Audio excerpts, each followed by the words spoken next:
Hello! Today we're gonna be talking about storyboarding. So, storyboarding is the process of taking a bunch of illustrations, drawings, and panning them out into segments, like this picture on the left. What we're gonna be looking at is how artwork can be broken down piece by piece to tell stories in scenes, almost like a movie. In fact, storyboarding is used to help plan out and create animated films, shorts, TV shows, cartoons, books before they're even made, and they are even left as is for comic books and mangas. So we're going to take a look at what it takes to do a little bit of storyboarding.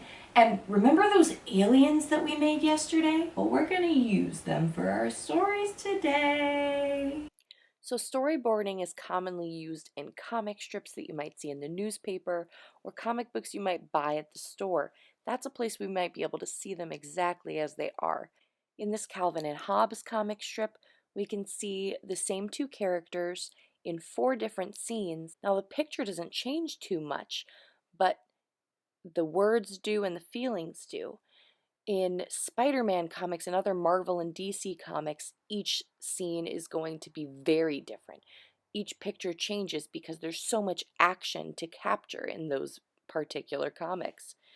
But if we move on to more simple things that we would find in the newspaper, like Garfield, it's broken down into 3 or 4 segments, all in those little squares you can see, and each square has a picture that shows a different feeling for a different part of the story. Even if we aren't going to see a different picture in every single section, we can see that there is something happening and time is passing. So in this comic strip, we can see that there is a beginning, a middle, and an end to our story.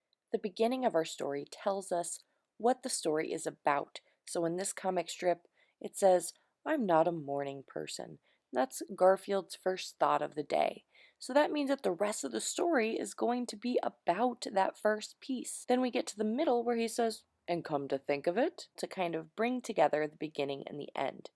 So that now we can say, "I'm not a morning person. And come to think of it, I'm not actually a person." So the end was just a funny little tidbit because that's how Garfield always works. But our ending wrapped up the idea that he's not a morning person. In fact, he's not a person at all. There was a beginning, a middle, and an end that told a quick, funny story. Now, for your project, you're going to be doing something very similar to that.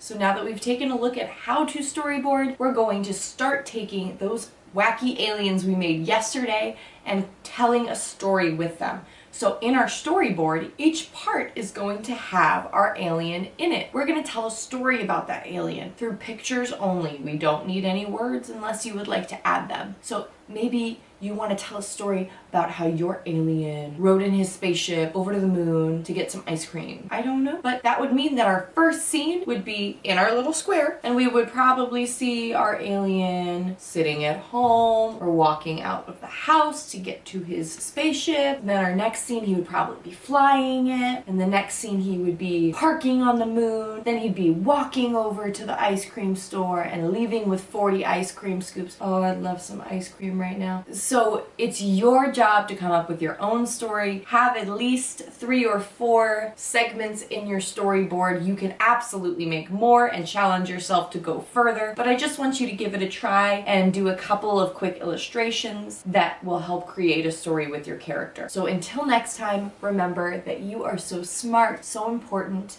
and so loved. I'll see you soon.